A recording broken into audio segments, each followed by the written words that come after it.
Men are supposed to provide. Doesn't always mean financial, but you're supposed to be the provider, the protector. The women are the nurturers, the caregivers, the lovers.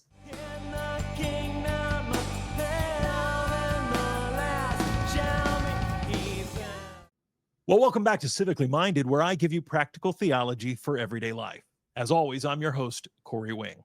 Did you know that all of my interview segments are now being added to my audio podcast on Apple and Spotify? Simply search for Civically Minded and enjoy solid Christian content on your long commute while you're at work or the gym or wherever you prefer to listen to your podcasts. And be sure to tell a friend how they too can enjoy Civically Minded. And if you enjoy my content, be sure to like, subscribe, and leave a comment. Well, my guest today is the weapon that high performers, call when they're done pretending that hustle is a strategy. It's not, by the way.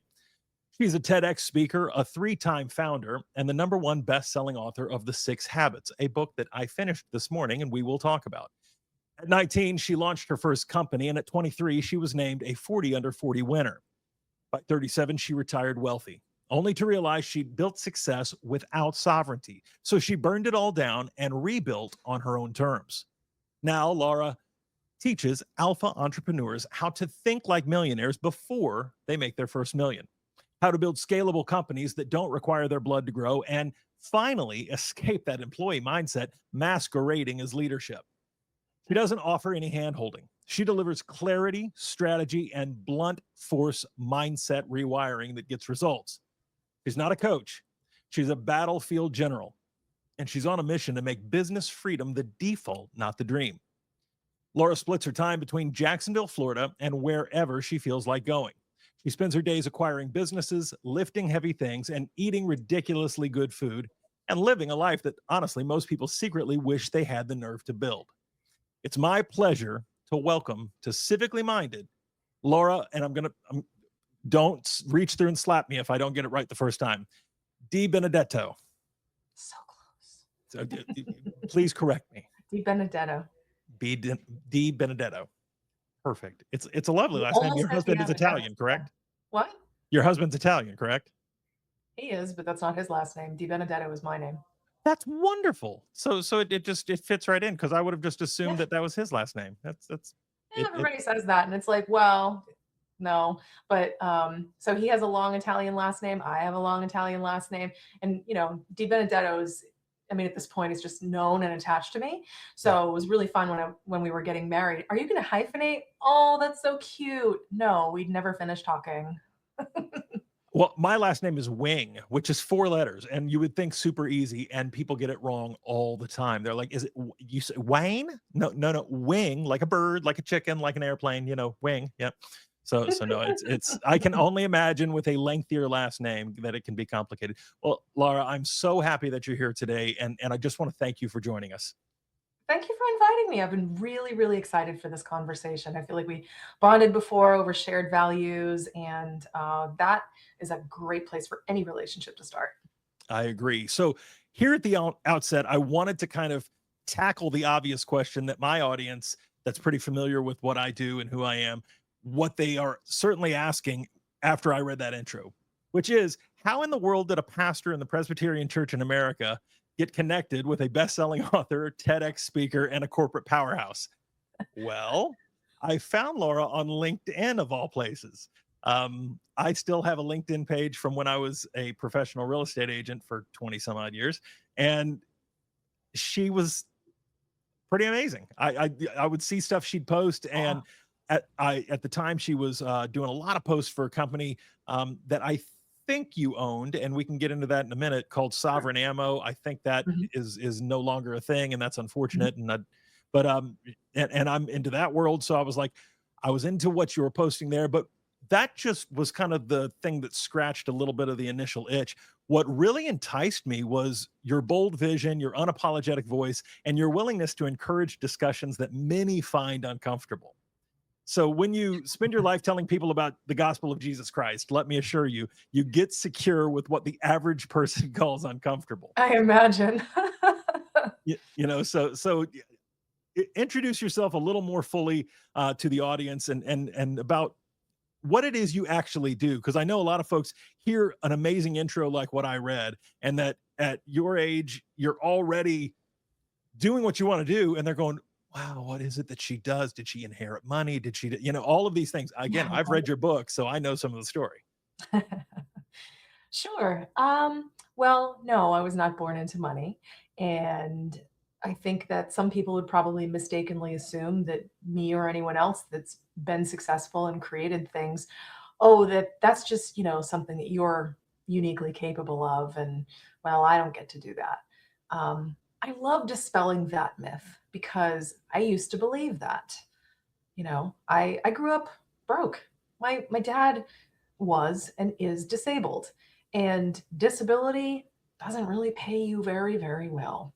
So things were scarce. I didn't just have a scarcity mindset, I actually had a scarcity lifestyle, and it was very real. So I had to do the work to overcome that. A lot of what I am so dedicated to now is helping people to walk in the footsteps I've already imprinted into the soil for them. People don't know how to break out of their old money mindset to actually have money. They don't know how to break out of old patterns that keep you taking awful clients or building a broken business or even staying in a job that you just hate with your whole self. They don't know how to break out of those patterns. So my book is called The Six Habits. And for those who haven't read it, highly recommend it. It's a great book. But these are habits of the mind. They're not habits that like you brushing your teeth, which I also recommend. But these are things that you'll notice that when you think that, oh, this is a brand new situation, it oftentimes isn't, because we always respond to the same things typically the same way, and it leads to the same results. So I have been devoting a lot of my life lately to helping people to identify broken patterns that are not serving them, that got them the life they don't love, and then help them to rewire and build a new life based on just a couple of little tweaks.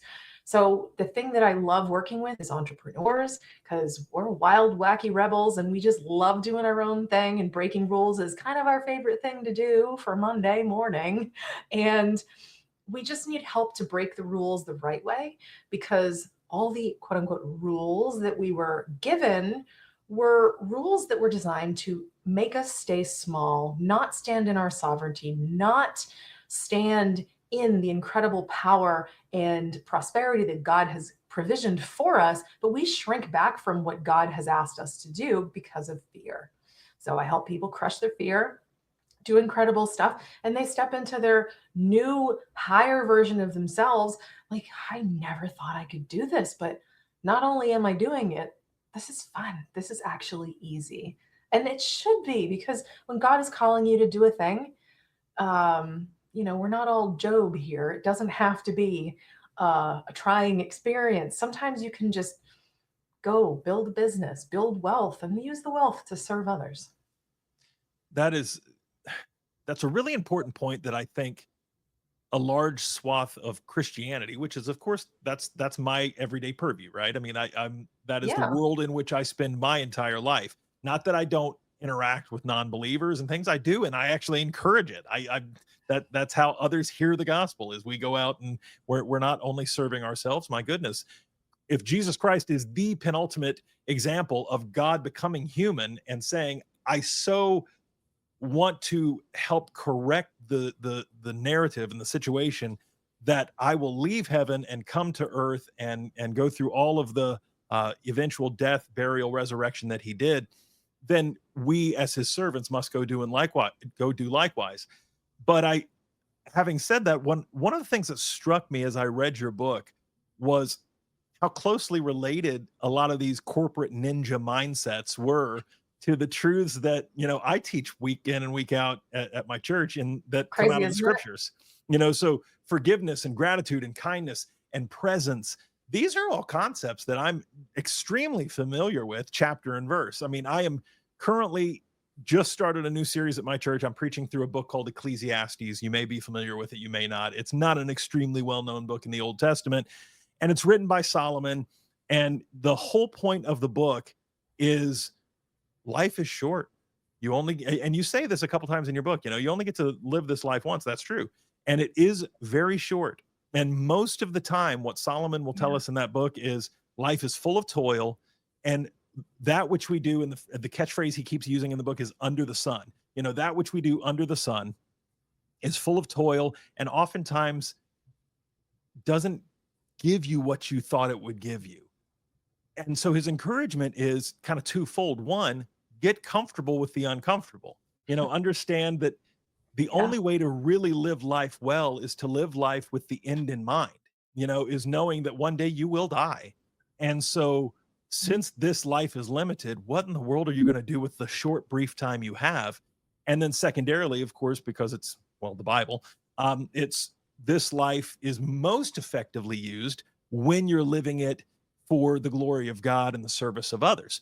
And so, I Mhm. mean, again, reading your book, I was like, there are so many biblical concepts in here that Yeah. obviously you're taking into the business world, and entrepreneurs and other high achieving people are going, wow, I connect with this. And again, as a pastor, I go, well, you're created in the image of God. So, you know, as Yeah. someone created in his image, of course you connect with truths that he's set the universe up to. I mean, again, gravity I use as an example because it's one we all understand, but gravity is just a law that we uncovered. There's so many more of those that he hardwired into the universe, that when we fight against them, life goes badly, and when we lean into them, it's so much more engaging. Thoughts? Oh, I agree with you wholeheartedly. I'm going to tell you something interesting that not a lot of people know. So, God gave me everything inside the book, and I made the mistake of not realizing it at the time. So, I've never been a big fan of self-help books written through the biblical perspective, because I find that they're often a little lacking in real world, um, trivial stuff that we go through, and there's usually like a lack of realism that I don't like, which really has made it so it's like, well, this is great, this is lofty, but it's not actually as down to earth as what we need. Because although we always aim as high as we can, sometimes we're just actually right here on earth. Yeah. So I wrote this book, and you'll note in the beginning of it, I don't always like books that have a lot of quote unquote God talk in it, because I just felt as they weren't very useful to me. So I wrote this book, and I also received this wisdom. And I looked at it as, oh, well, these are things that just make sense. Then I started really growing in my faith after. And then as I grew in my faith and I really, really developed like a really deep, wonderful relationship with God and my husband all at the same time, um, it was revealed to me. It was kind of like that, Looney Tunes frying pan to the face, where it was like, oh, that was God. Thank you, Father. Okay. Well, I'm excited to do a second edition of the book and give our Father the credit he deserves. But also, I realized how divine these principles are. I had seen, so many different self-help books. So many of them are really good, by the way. But they would take like a very like exclusively worldly perspective, or exclusively like new age perspective, or exclusively biblical perspective. And I was like, I just need some practical stuff. I'm a New Englander, okay? I like New England hard, blunt truth. And that's what I built the book to be, was just plain English. Here it is. Here's a couple stories to bring it home for you that you can relate to, but do the work. Now it's like, oh man, this is a manual that can like really accompany your life. And w- we need that. And I think there's some real how apropos that is, though, because your whole book is about your personal journey, and that you acquired these 6 habits, you implemented these 6 habits, and they have helped you kind of take yourself from some very, whether it was toxic relationships or just toxic mindsets in your work life or even in your personal life. I especially love the one where you talk about a particular friendship that you had that you ended up having to cut off because it was very toxic, because she was going through a difficult time in her own life and you wanted to be there for her, but then it became just a soul suck, where it was just, I It was cannot like a be black what you need me hole. to be, Yeah. and again, as a pastor, there's no pastor on earth that's actually tried to do the work of being a pastor which is different than being a preacher. And again, this is something that I have to explain even to churchgoers so often. A preacher is a guy that gets up on Sunday morning or Sunday night or Wednesday night or whatever night your church has their services, Mhm. and he gets up behind the pulpit and he preaches. He calls forth the word of God. And Yeah. usually they're good public speakers. I always tell folks in the public speaking realm, I'm like, good speakers, they're just called pastors. We don't think of them as that, but most pastors are really accomplished speakers, actually. And Ours is. yeah, He's yeah, great. and most of the guys I know are. And then there's pastoring, and that's a very different job. Pastoring is the biblical term, really interpreted from the original language, is more like shepherding, Mm, and so it's coming alongside your people and walking with them and being there when their child's born and when their spouse dies, and preaching their wedding and their funeral, and it's being in the very middle of all of that stuff with them. That's yeah. pastoring or shepherding. And so when I read Mine's your the book, 99 and the 1. that exactly right. I mean, and again, this is patternistic, right? This is exactly what Christ himself did.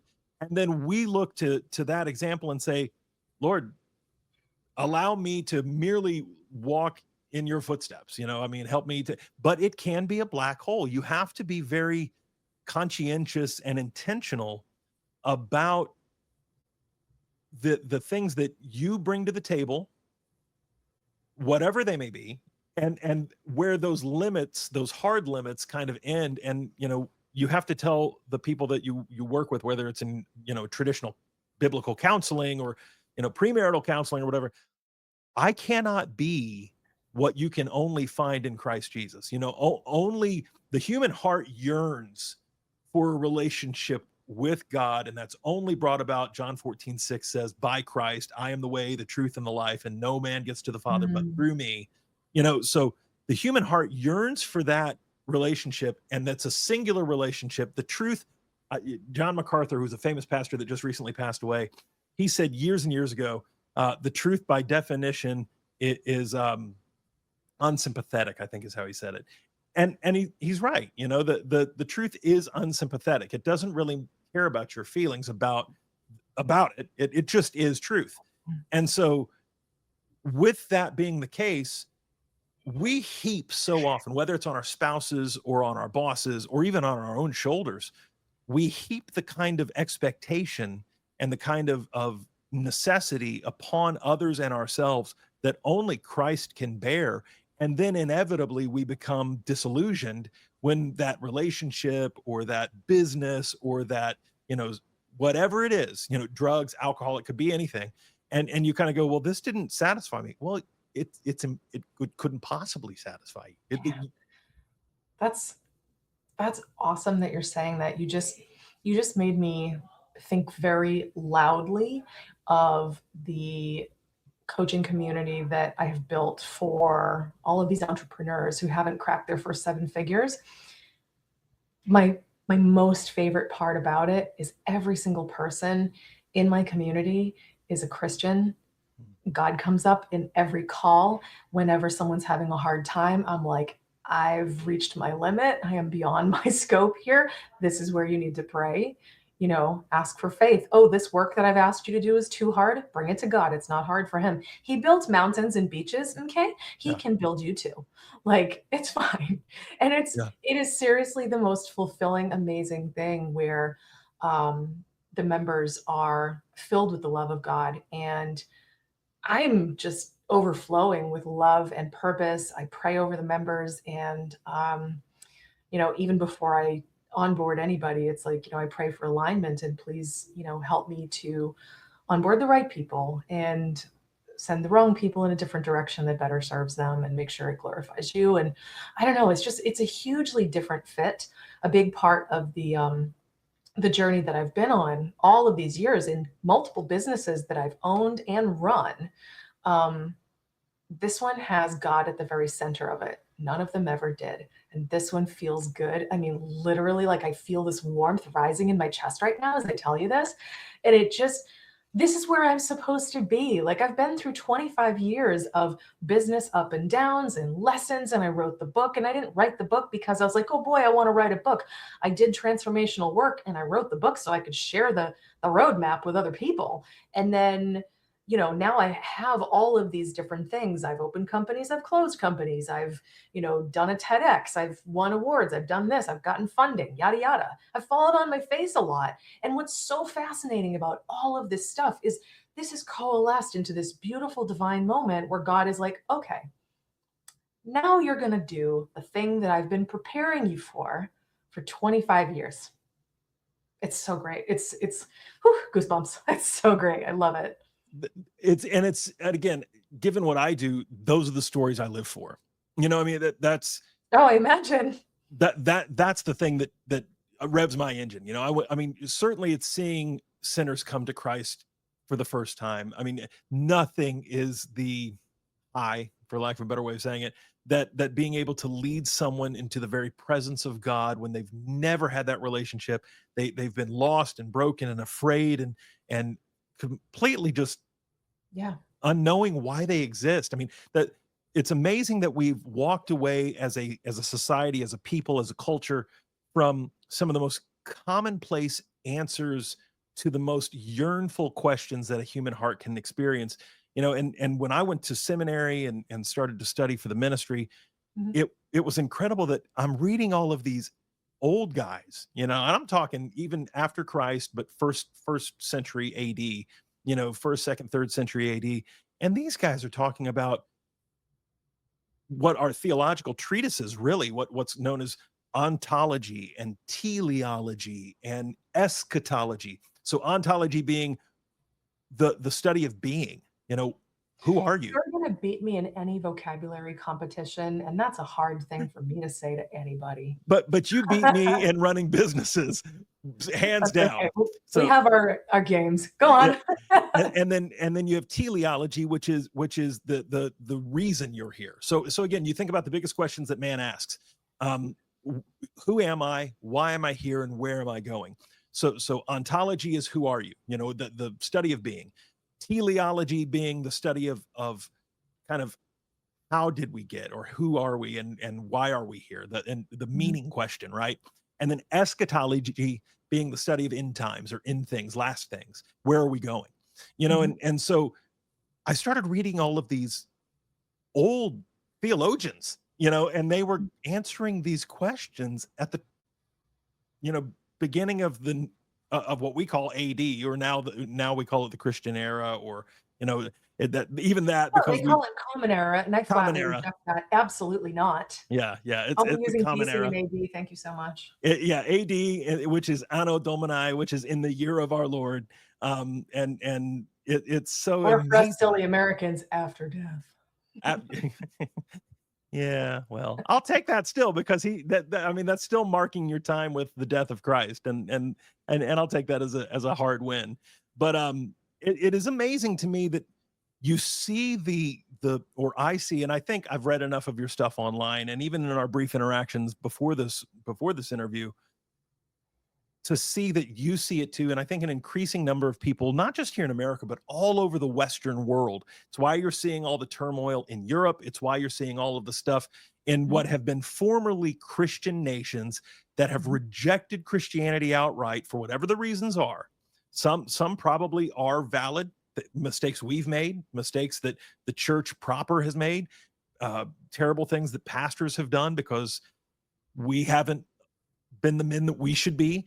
And again, so there's plenty of blame to go around, Mhm. but we've rejected Christ societally, and you see what that's caused, where all of these hardcore questions that I just mentioned, who we are, why are we here, and where are we going, and people Mm. are spinning out of control. We've Yeah. got all of these new answers that haven't You just look at existed the news until 15 cycle. minutes ago. Yeah, look at the news cycle. You'll just see it's like, you know, not to be sassy pants, but it's like, you need Jesus, you need Jesus, all of you need Yeah. Jesus. And oh my gosh, come with me. We're going to church right now. Like, there is just so much rejection of good. And I think a lot of what's going on is absolute outright Satanism. That's my opinion. I think you are way closer than maybe even you may know. But yes, I think you're very spot on. I think I'm a there's a rabbit hole person. I'm pretty well aware of how close I am. I'm just being gentle because we're on a live show. no, Listen, I have a tinfoil hat collection. I don't know if we know each other well enough for me to reveal how large it is. we're gonna have to connect some more because yeah, we my wife and I have a we've started painting them, just to give us, But do you have a tinfoil hat sombrero? just so that we can have some variety from day to day on what we wear. But no, I like it. it's when your own family members are like, we know you're crazy, but if the world really does go to hell in a handbasket, we're coming to your house, and you kind of go, Yeah, I and that's when know I'm like, actually, you're not. that Sorry. that's I thought gentle you were Jesus. admitting. This is on you. That's a gentle admonition that we're right, even if you say otherwise. So no, I love that. One of the things that I wanted to kind of talk about, because we could go, I could talk to you all day about some of the just Christianese, and I love doing that. Thank It's a you, ton of what insane. I do on my channel.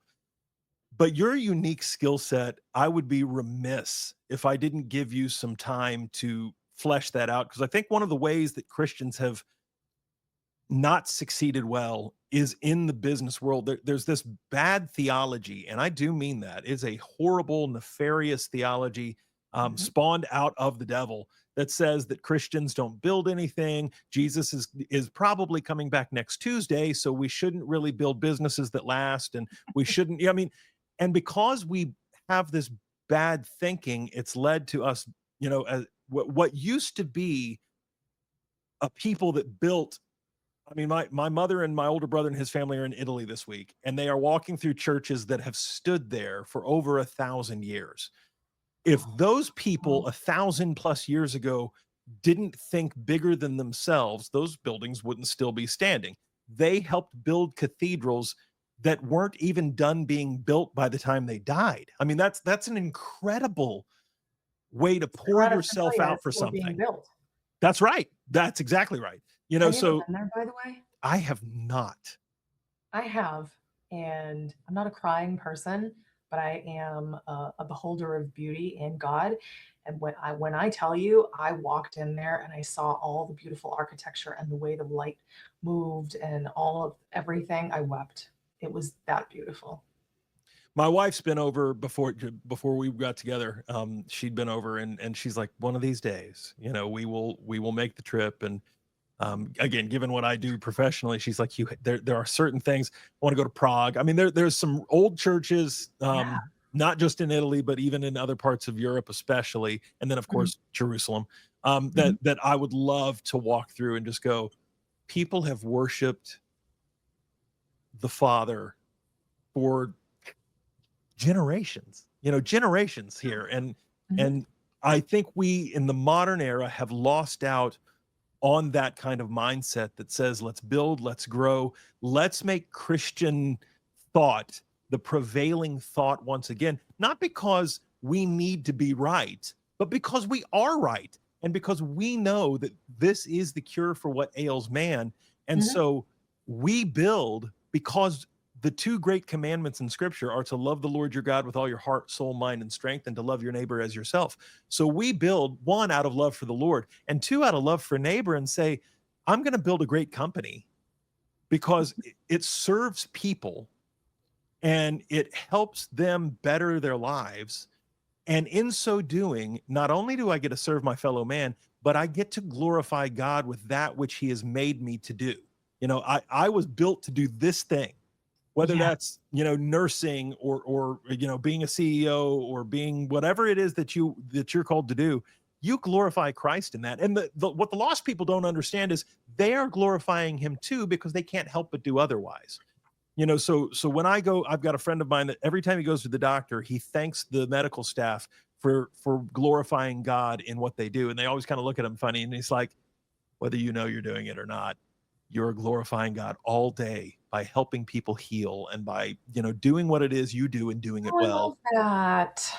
Yeah. So it's one of the guys I get to serve with at my church. And first time I heard him say that, I had the same response. I was like, that's incredible. You know, that's It is that people need to hear that, you know. making So me have feelings. that's I love that. That's good. So I would love to hear kind of one of the things that stuck out the most when I was reading through some of your material, not just your book, but kind of just looking into you for a deeper dive, that I was most intrigued to hear your thoughts on was this idea of the employee mindset masquerading as leadership, because I think that is more common, even amongst, quote, the powerful, Yes. than the average person knows.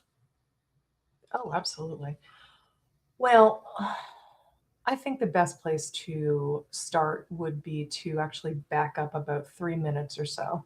And you were talking about why Western civilization doesn't build beautiful things anymore. There's there's a social rot, which is obviously rooted in satanic principles, to erode beauty. Who do you think invented beauty? God did. Why do you think we love the clouds and the and beaches and birds and nature so much? Hello, the ultimate designer. So if our creator created and we're called to create because it's we people misunderstand this all the time. We are made in his image, not because we just look like him. That's cool. We are made in his image in terms of blueprint. God has big feelings. We have big feelings. God creates. We create. We can bless people the same way that he can. And so, first of all, there's an erosion of Christian values on purpose. And my belief is that this is not just satanic, but it's also communist. The destruction of the family is intentional. I am a recovering feminist. I used to believe that women can have it all and, our design is better than what God had for us. And I say this as a woman CEO, okay? I'm not sorry that I've achieved all these things, but I'll be very clear. I've paid a very heavy price. I don't have children. I deeply want them, but it's like, well, I made a choice. Okay. And I went against God's design, and here we are. So that's the first concept that I'm just sharing with you can be neatly summarized as all of the purity of a Christian society and all of the pillars that make it good are it is all rooted in the most common elements of communist ideology and Satanism. They're all, to me, they're all part of the same congealed bucket of goo. But beyond that point, let's segue that and think about where you can see this show up. One, you see steel and glass buildings.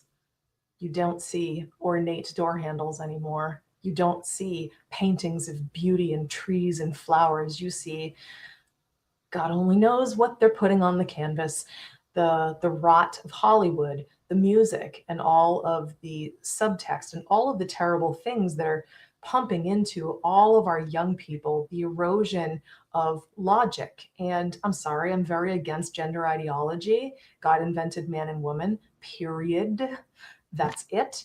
And just the destruction of beauty, the destruction of family, the destruction of all of these things. And this will be the unifying point. Also, the destruction of ambition, the destruction of masculinity, the destruction of femininity. They're all by design. What we're doing is we're turning women into men.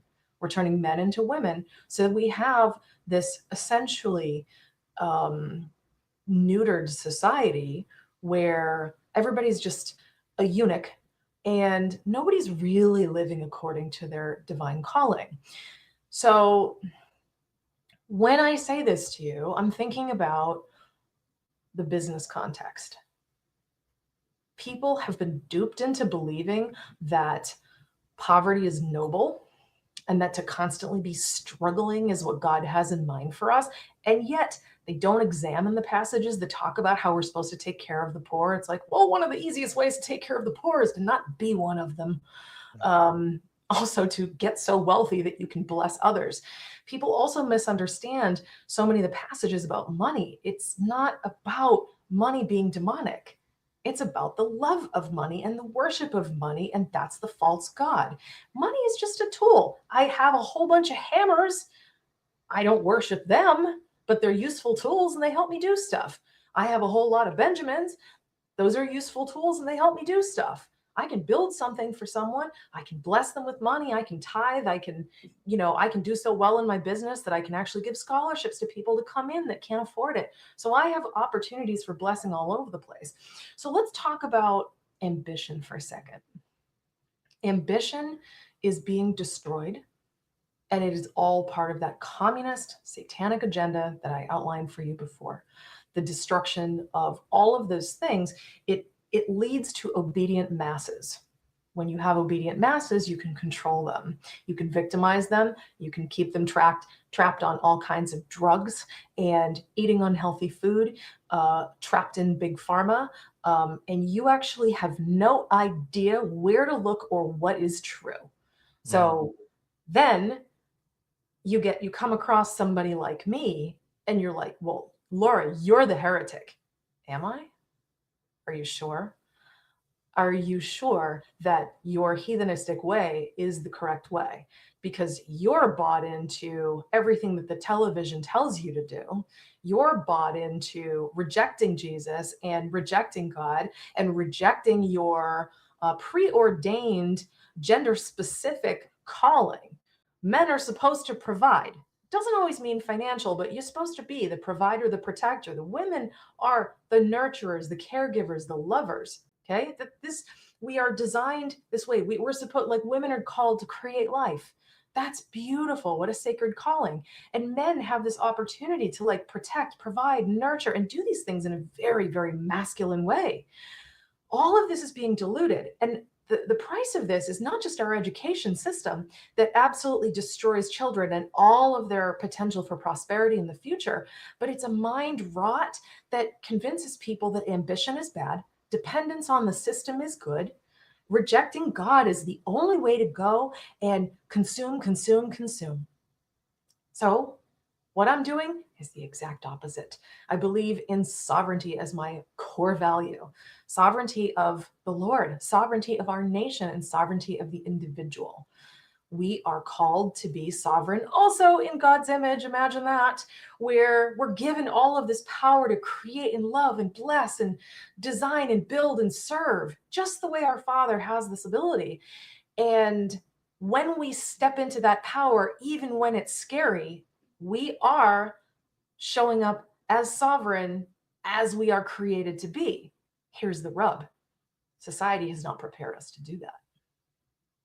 Oh, just the opposite. They have actively fought against anyone thinking in that pattern at all. I mean, you will be maligned, and I even mean by Christians, by well-intended people who I saw this on display, as I'm sure you did, during COVID. I mean, what a incredible time that I think God just pulled the curtain back and kind of said, you want a peek? You want a little peek at how evil the people at the top really are, how badly they want to rule and control and reign over you. We had a peak prior, though. If you ever read Ayn Rand or George Orwell, the peak was years ago. Yeah. But we chose to ignore it, and some were like, ooh, what a neato instruction manual. Ugh. So there's a really good one. If you enjoy those books, there's a really good Christian author from, I want to say he wrote this in the late 70s, maybe 1980, 81. It's called The Christian Manifesto by Francis Schaeffer. That is a book that will blow your socks off. I mean, stuff that he's predicting things in that book that are technocratic.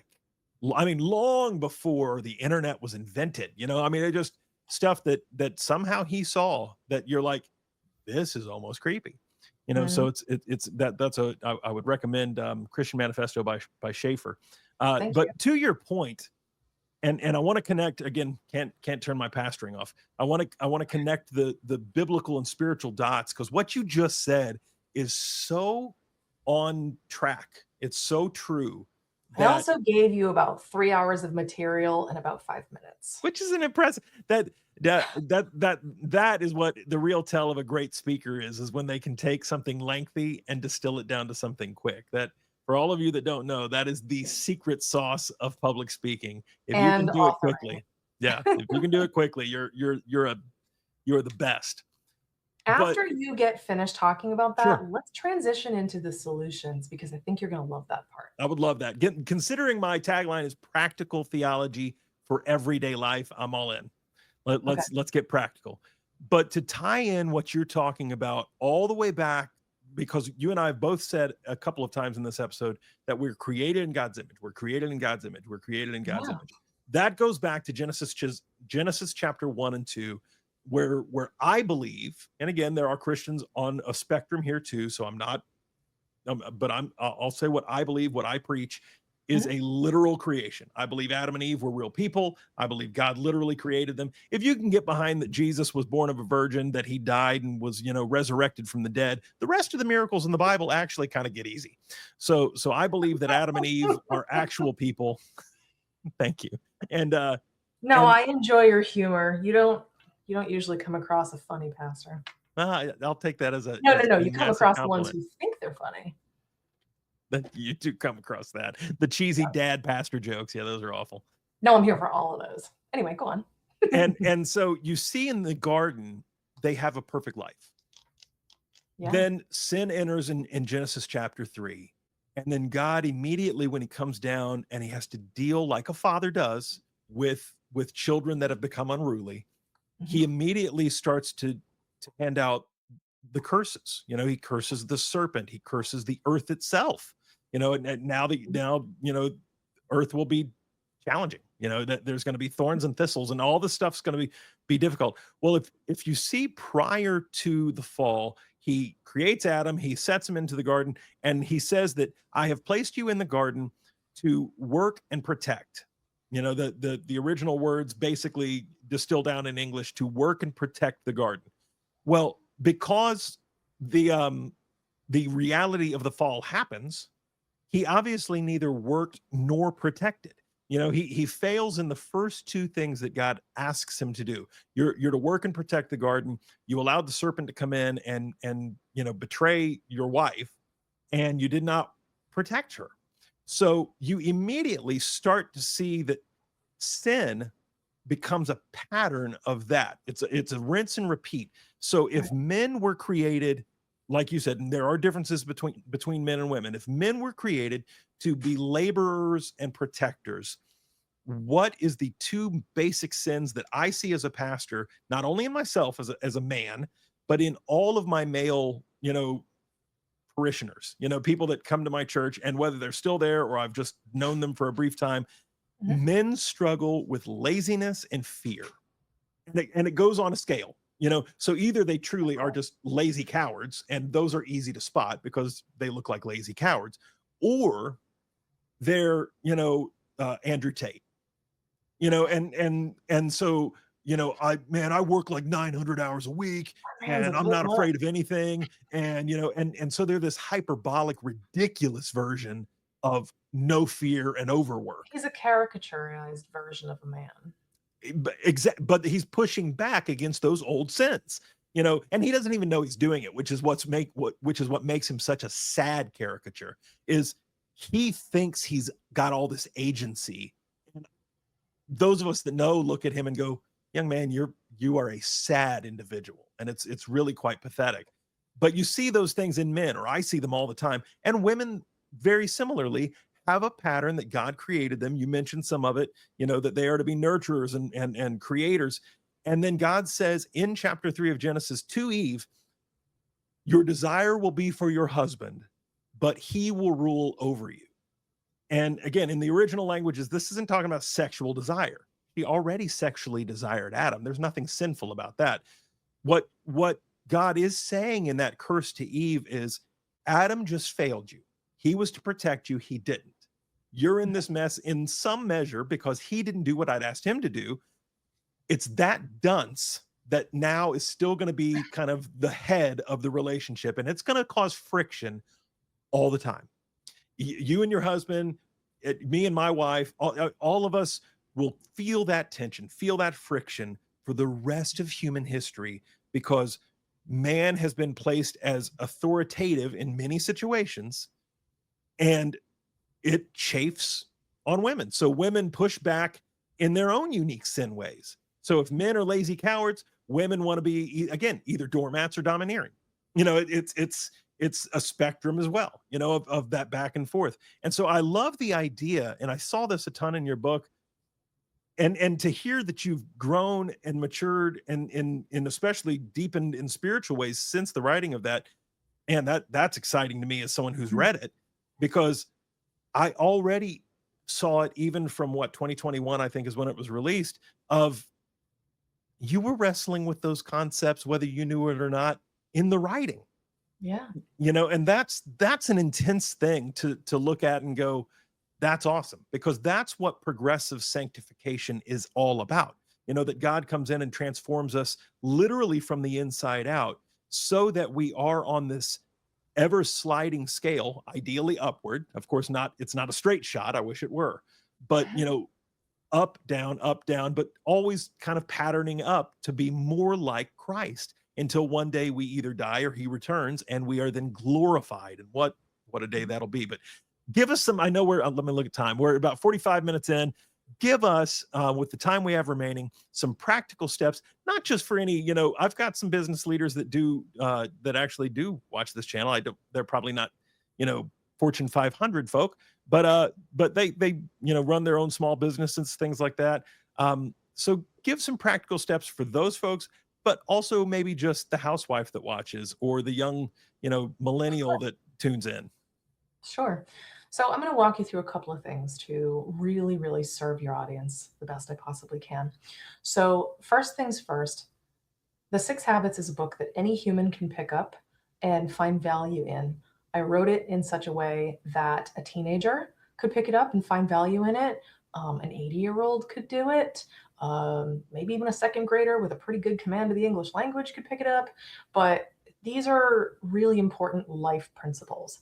The 6 Habits and all of the associated 90-day experience and all of these self-mastery tools, they're a huge part of my business program.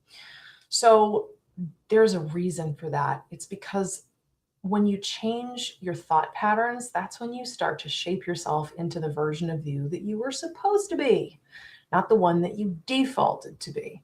When you sit in the passenger seat of your own life, that doesn't usually work out really well for us. We tend to get victimized by life circumstances or other people's choices, and essentially we're kind of codependent. So that's not a good thing. When we think about a lot of the stuff that I was talking about earlier about how society has created this incredible rot and this lack of ambition, I said we would talk about solutions. So this is where we think about those solutions is right now. So how do we combat the apathy, the laziness, the entitlement, the godlessness, and the denial of purpose and where we really belong in the cosmos? A lot of it begins with the work of self. Begins with prayer, of course. Please understand that's a subtext of everything I'm saying here is, root it in your relationship with God. But beyond that, I've always believed God helps those who helps themselves. It's not just a thing you say when someone comes to your house and wants to go in the fridge. You need to actually participate in your own rescue. So there are 5 core elements of any successful business. 5. The first is a really good strategy. Then you've got the mental operating system of the owner. You've got marketing for customer attraction. You've got sales for actually closing those sales that you have just attracted to you, and then scaling and adding the right people and building a machine that really works. But the most important of all of these is the second one. That's the step that nobody wants to do. So when I speak to people, and I find people who are sad. Honestly, I help 7-figure people get to 8 figures. We can do all of these different things. It's not like if you can build $1 million business, you can build a $10 million business. If you build a $100,000 business, you can get to 500. You can get to 500, you can get to $1 million. You just have to grow and meet yourself where you are. So the thing that happens in a lot of conversations, it's not always laziness. It's actually crippling self-doubt. So what happens with the self-doubt is, I don't know if I can do it. Mm. I don't know if I don't know, it seems like other people do that stuff, but not me. Or they'll listen to me and be like, oh, but Laura, you're so accomplished. Yeah, you should have seen me 25 years ago. I was embarrassing my parents. Like, I was the epitome of everything I help people not to be now. Lazy, entitled, major chip on my shoulder, massive attitude. I was probably zero fun to be around. I don't have any friends from that era. So there's your first clue. So probably a little on the nose. But the thing about the crippling self-doubt is it's all the operating system in your head. Yes, it's faith. But the thing that we can practically do, every single one of us, is actually examine where you are with respect to these 6 habits. I didn't invent them. I simply collected them and gave you a pathway to master them. Okay. These were invented by God. They're in a book written by me. So if you master these 6 habits, then you realize, huh, I'm the one that's been sticking my own boot on my own neck.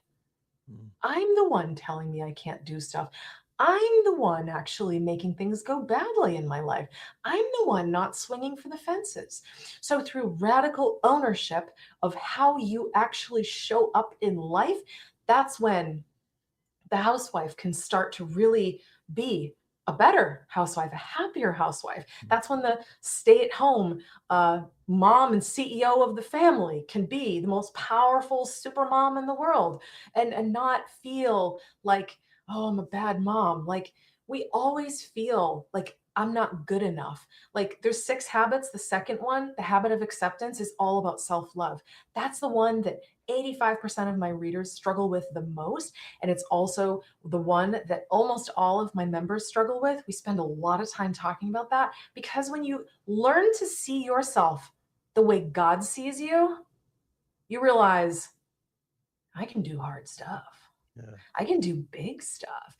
I get to go make money and it's not a sin. I get to have nice things. I get to bless people. I get to do stuff just because I get to do it and I don't have to justify it, because if I had the idea, God probably put it there. And if I have the talent to do it, God probably put it there. So now it's just up to me to take all the tools in front of me to do something with it.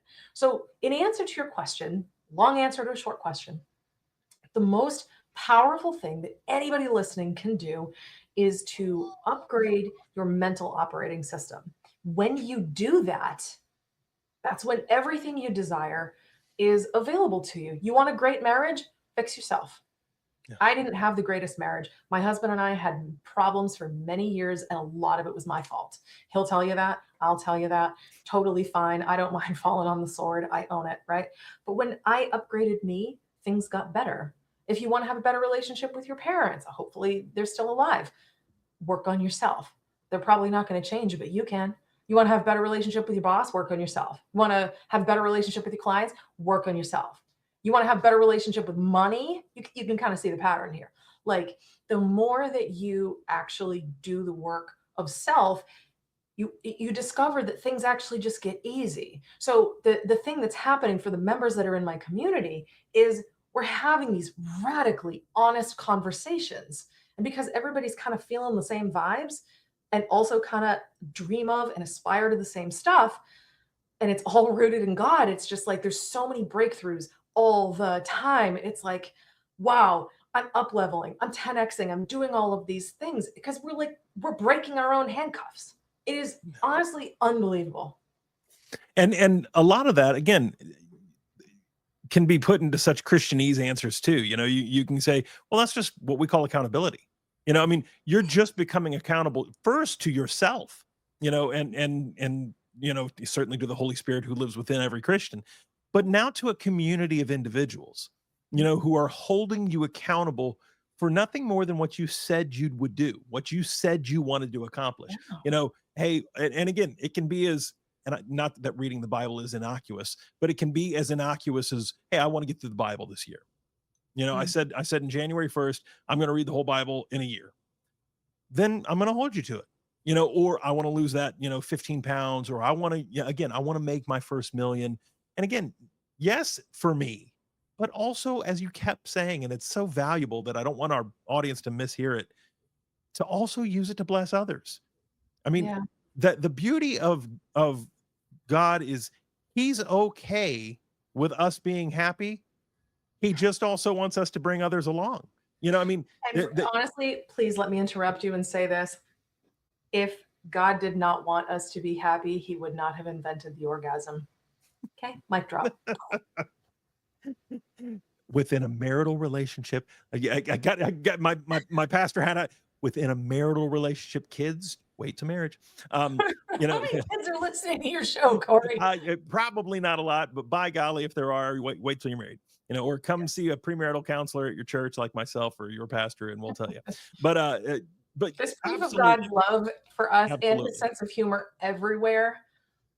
Yeah, So the fact that it takes fewer muscles in your face to smile than it does to frown. I mean, again, which that's by design. I mean, God made these yeah, faces. He made our mouths. I mean, so absolutely, there are all these many ways that He shows us. I want you to like life.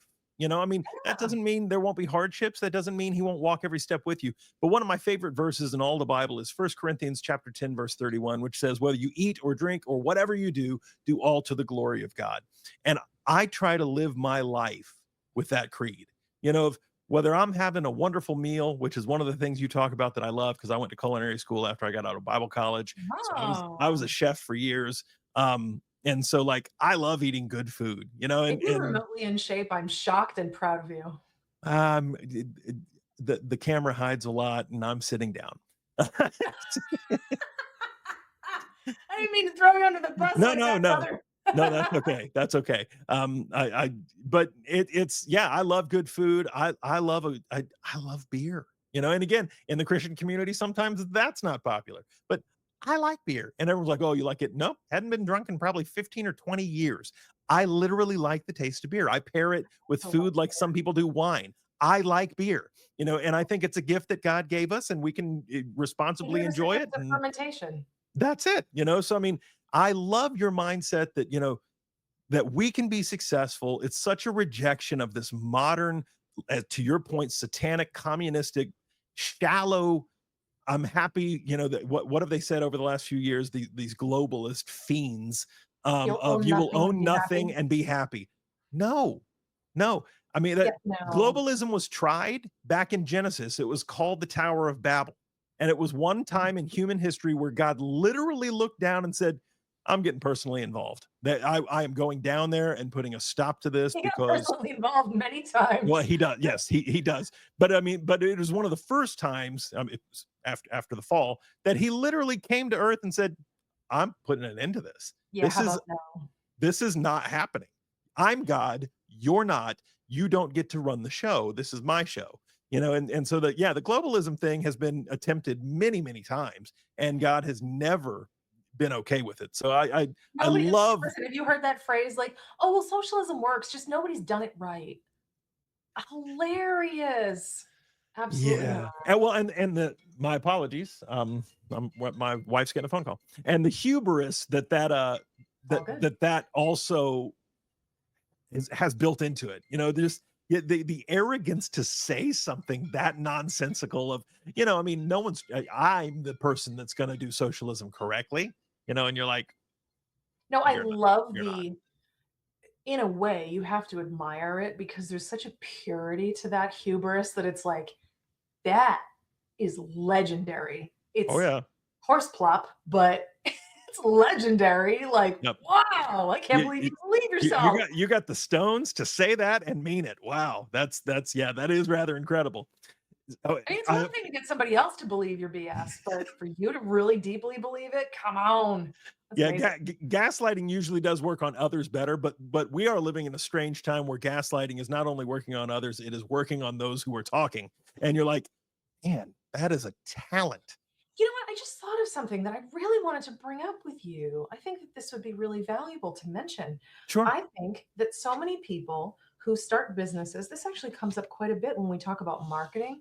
Um, so many Christian business owners feel like they can't lead with their faith. And when they do, um, they lead in kind of the wrong way that has like wrong vibes. It can feel exclusionary.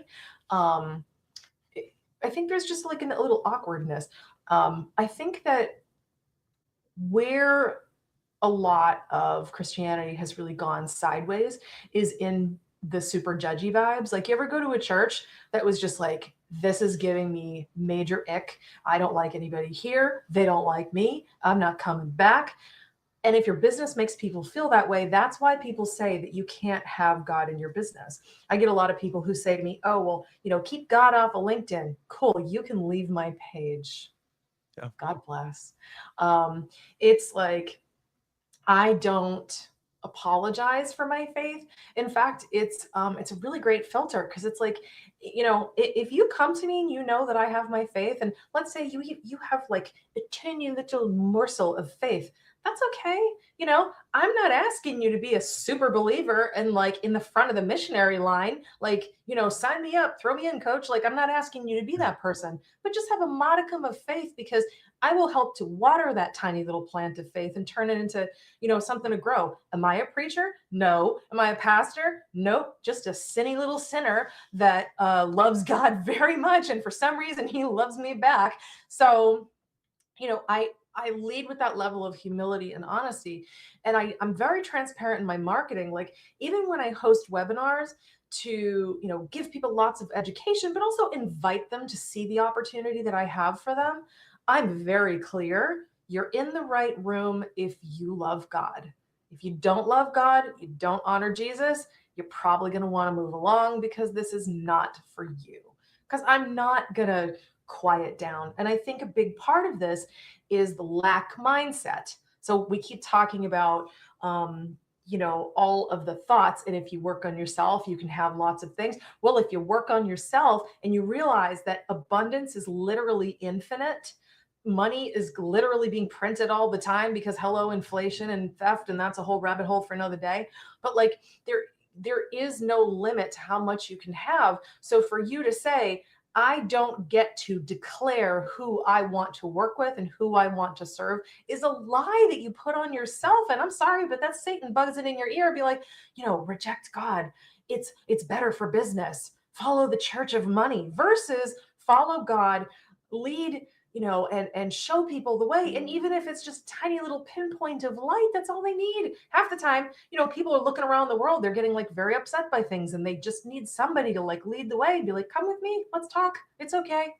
Yep. And And I that can refer courage them to somebody breeds like you to courage. answer the questions. But that you're so right. And that kind of openness and that kind of courage breeds openness and courage in those relationships.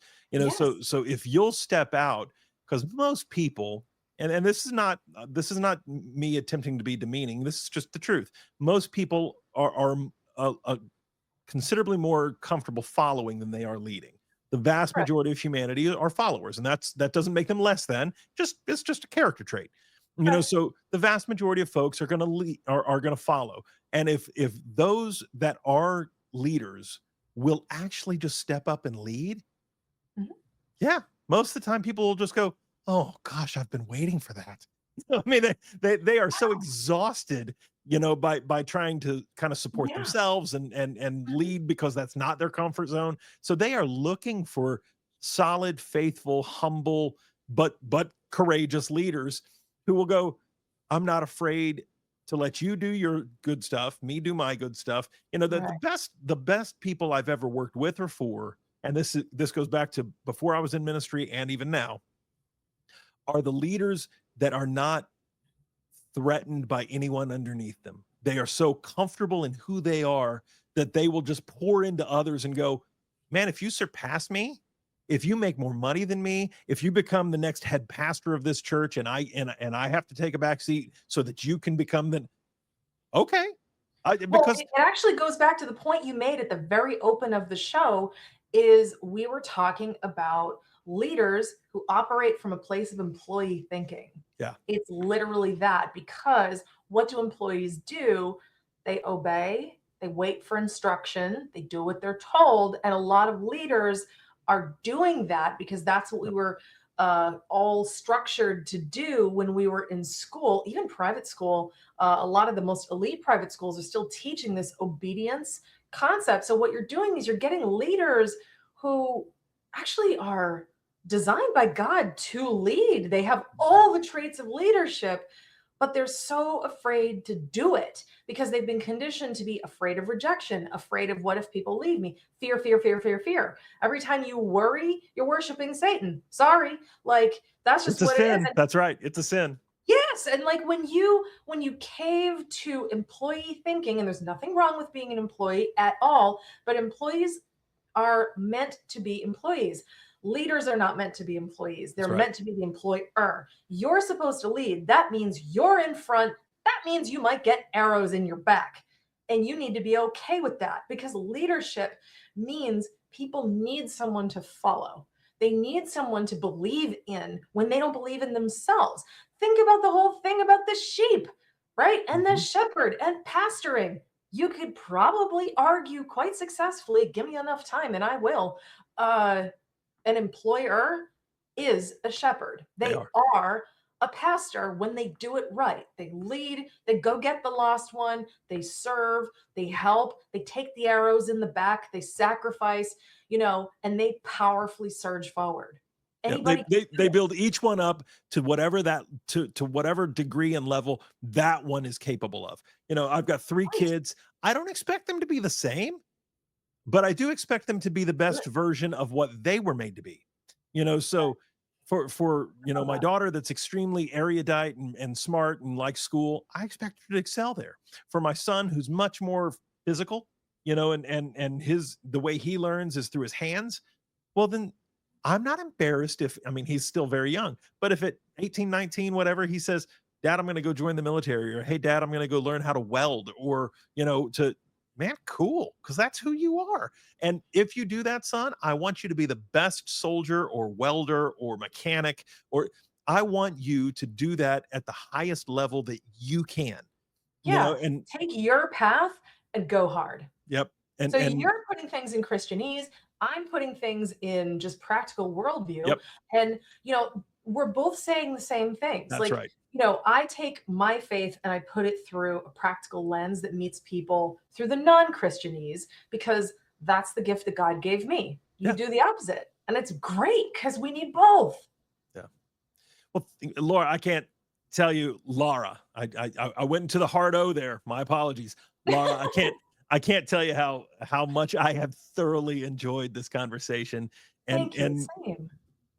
your passion for seeing people grow and seeing people come into themselves and stop believing these lacking, devilish, evil mindsets. And again, this is not power of positive thinking stuff. This is Christ created us to be something, and so we are saying, be that. Be the thing that is powerful, that is incredible. I mean, we will all live forever. I mean, yes, this earthly body will die. I said that Mhm. earlier out of Ecclesiastes, but your spirit is forever. So the very Wow. core of who I am, who you are, who each and every person watching is, that goes on. And so it's so exciting to think that we'll be doing this forever. And what an Yeah. encouraging thought that is to me. Where are we headed? We're headed to eternity. And boy, I want everybody under the sound of my voice to be heading in the right direction for where eternity leads. And if you have questions on that, please leave me a comment, reach out to me, cwing@civicclyminded.com. You can always reach me there. Laura, I am tickled to death that you came. I want to thank you for being my guest today. I want to thank each and every one of you that watch this channel, that support my work here. And I can't tell you what an honor and a privilege it is to get to have these wonderful conversations, to get to do what I think God's created me to do, and to be reminded by someone as talented as Laura that's okay. That not only should we do it and do it well, we should celebrate it and thank God for it. And so, sister in Christ, I thank God for you. I thank God for your talents, your abilities. I thank you for your book and the just almost brazenness of it. That was refreshing because so much of that world is tiptoey, and your New England self was not tiptoey, and I like that. I married a girl from Buffalo, New York, so I'm not used to tiptoeing either. Hey, before we wrap up here, I want to let Sure. everybody know that if you head to my website, lauradbenedetto.com, which I'm sure, Corey, you will lovingly put in the notes because who can spell Absolutely. that except me? You will see a wealth of different resources there for you. I even have some really awesome free downloads to help you. And you can even get a free sample of my book, The 6 Habits, if you want to listen to it or get a free chapter to read it. So don't miss out on those free things. They're really, really great. Then you can enter my world and we can talk some more and it'll be great. Thank you so much for having me here, Corey. This has been really, really fantastic. I told you I was looking forward to this conversation. Just everything that touches my spirit. Like I've had the warm and fuzzies this whole time. Thank you. And I will continue to cheer you on, certainly from the LinkedIn sidelines, but know that you have a friend here in the greater Charlotte, North Carolina area. And if ever that I can or our ministry can be a blessing to you, please don't hesitate. We would love to get more involved with what you're doing and how you're touching people too. So for all of you out there, until next time, I'm always your host, Corey Wing, and I want you to remember to be brave, be bold, and be civically minded. God bless.